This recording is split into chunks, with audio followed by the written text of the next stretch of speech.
Roger Federer went head-to-head with the history books. Serena Williams defied the odds to stage a dramatic comeback. The launch of Hawkeye on Rod Laver Arena added an extra layer of drama to the occasion. And Australia's extreme heat policy forced players into action until 3:34 a.m, a new open-era record. These were among the bounty of highlights at the 2007 Australian Open, a tournament that yet again drew another record crowd of more than 550,000 fans over the 2 weeks of tantalising tennis. Australia's premier sporting event was flooded with a sea of colour painted on the faces of fans from across the globe.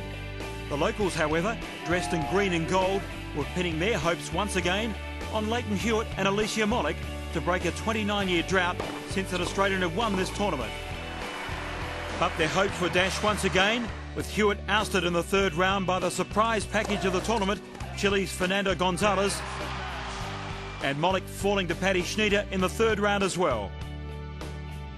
There were upsets too along the road to the final of the first Grand Slam of the year. World number one Justine Henin pulled out on the eve of the tournament, citing personal reasons. And defending champion Amelie Mauresmo bowed out in the fourth round to the 70th ranked Lucy Safarova, the first shock scalp of the women's tournament. 6-4, 6-3. Marcos Baghdatis, the Cypriot superstar who won the hearts of the nation on his rollercoaster ride to the 2006 final, was also put to the sword, falling in the second round to the inspirational Frenchman Gael Monfils. And then there were the surprises.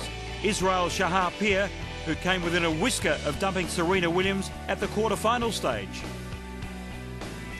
And Scotland's Andy Murray, a typical braveheart, who battled his way to the last 16, almost upstaged Rafa Nadal. 2 sets to 1 up, the Scot lost to the Spaniard in an epic 5-set match. And in between, the new Hawkeye rule, enabling players to challenge line calls and wait for a replay on the giant screens, added extra tension to what was already a first-class tournament in the state-of-the-art complex of Melbourne Park. Of course, there was the usual array of talent on show. Kim Clijsters almost had the last hurrah in her final appearance at Melbourne Park, going down valiantly in the semi-final to Maria Sharapova, whose typical dogged determination helped her power through to the final. And Nicole Vidasova turned a few heads before being checkmated by Serena Williams in the other semi-final. Serena ranked 81 in the world, and on the rebound from an injury-plagued year, was written off by almost everyone on the eve of the tournament. With each round, the Williams juggernaut gained momentum, earning her a surprise spot against the world number one ranked woman, Maria Sharapova, in the final. Despite the hype, the match lasted a mere 63 minutes, a beginning-to-end display of power and penetration by Williams, whose game was so measured she was virtually impenetrable. Serena clinched her third Australian Open crown in straight sets and her 8th Grand Slam in total, and made history as the first unranked player since Australia's Chris O'Neill in 1978 and the highest seeded player to win the Daphne Ackhurst Trophy. In the men's tournament, there was the superhuman, otherwise known as Roger Federer, and everyone else. In the semi-final, Federer faced Andy Roddick, whose coach, the legendary Jimmy Connors, jetted into Melbourne for the match following the death of his mother. It was billed as the showdown of the tournament. Power versus panache, grunt against grace, lightning versus ice. What transpired was arguably the finest demolition of a top 5 player in any Grand Slam by one of the greatest of all time. The result of 6-4, 6-love, 6-2 stunned even Federer, who admitted that he was on fire, while Roddick conceded his utter annihilation sucked. In the final, Federer faced Fernando Gonzalez. Gonzo, roared on by the large contingent of Chilean fans, and with his blistering forehand, had provided a breath of fresh air during the tournament. Although he slayed Hewitt, Blake, Nadal and Haas en route to the final, he was in uncharted territory and faced the greatest player in the world.